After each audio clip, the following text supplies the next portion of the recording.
दोस्तों, आपने अपने नोट पर एक बात जरूर देखी होगी।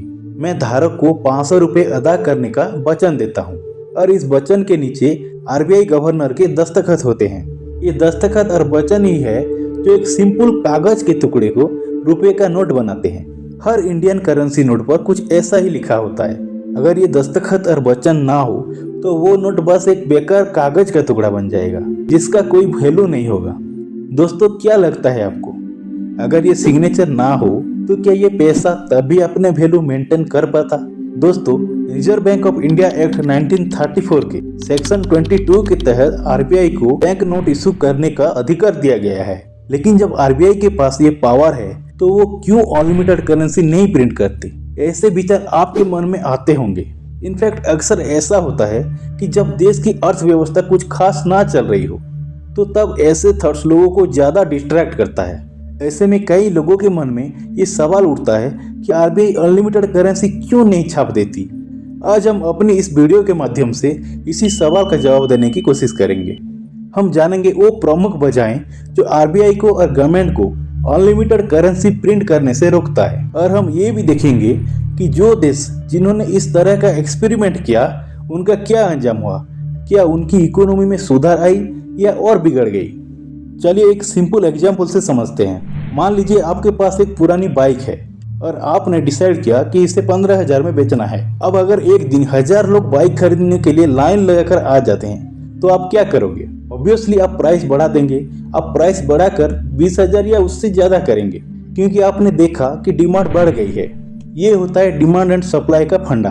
अगर डिमांड बढ़ती है और सप्लाई उतनी ही है तो प्राइस ऑटोमेटिकली बढ़ जाता है। जैसे प्याज और टमाटर की कीमत बढ़ जाती है जब डिमांड काफी ज्यादा हो जाती है।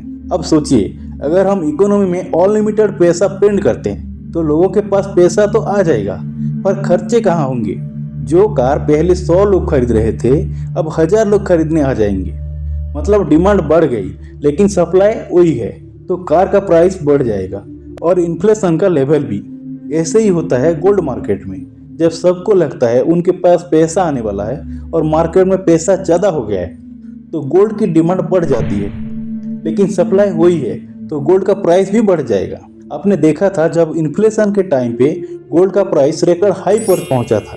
यही लॉजिक रियल एस्टेट, पेट्रोल और इवन बेसिक कमोडिटी जैसे प्याज, टमाटर पे भी अप्लाई होता है। जब लोगों के पास एक्स्ट्रा पैसा होता है तो वो चीज़ें ज़्यादा खरीदना चाहते हैं, लेकिन सप्लाई सेम रहे तो प्राइस ऑटोमेटिकली बढ़ जाता है। इससे इन्फ्लेशन का लेवल हाई हो जाता है।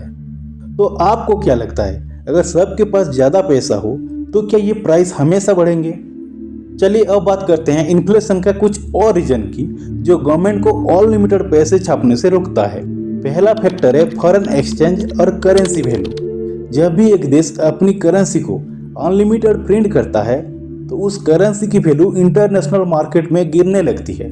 मतलब अगर इंडिया अपने पैसे को लिमिटलेस प्रिंट करेगा तो रुपये की वैल्यू यूएस डॉलर के मुकाबले और कम हो जाएगी।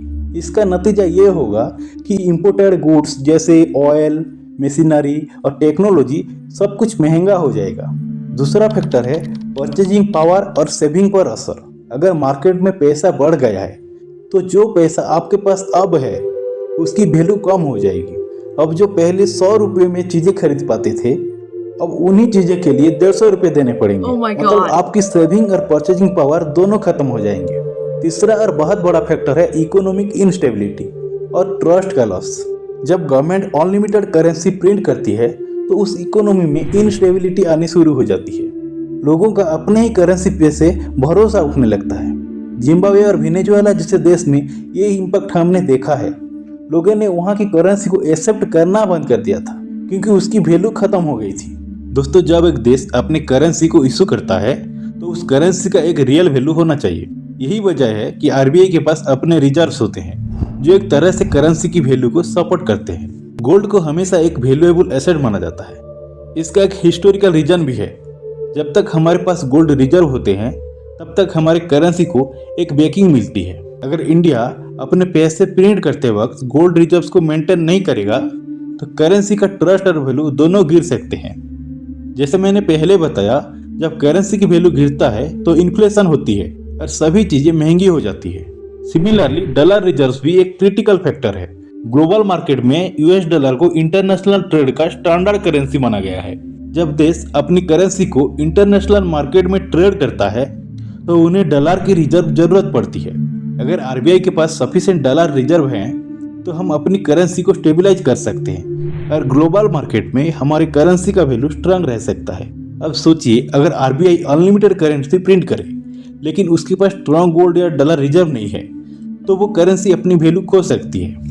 इसीलिए ये रिजर्व्स एक तरह का एक इंश्योरेंस का काम करता है जो हमारी इकोनॉमी को प्रोटेक्शन देता है और ग्लोबल मार्केट में हमारी करेंसी को क्रेडिबिलिटी मिलती है। दोस्तों, एक बार जिम्बाब्वे ने अपनी इकोनॉमी को सपोर्ट करने के चक्कर में पैसे छाप छाप के लोगों में बांट दिया, लेकिन उसके बदले उनकी इकोनॉमी बर्बाद हो गई। लोग एक ब्रेड खरीदने के लिए बोरी भर के नोट ले जाते थे, बच्चे इस तरीके से टॉफी लेने जाते थे। तो दोस्तों, पैसा छापने से सिर्फ सॉल्यूशन नहीं मिलता, असली सॉल्यूशन तब है जब हम अपनी प्रोडक्शन और रिसोर्सेज को बढ़ाते हैं, नए जॉब्स क्रिएट करते हैं और अपनी इकोनॉमी को लॉन्ग टर्म में स्टेबल बनाते हैं। जब तक प्रोडक्शन और रिसोर्सेस नहीं बढ़ेंगे, अनलिमिटेड पैसे छापने से बस महंगाई और इकोनॉमिक इंस्टेबिलिटी ही बढ़ेगी।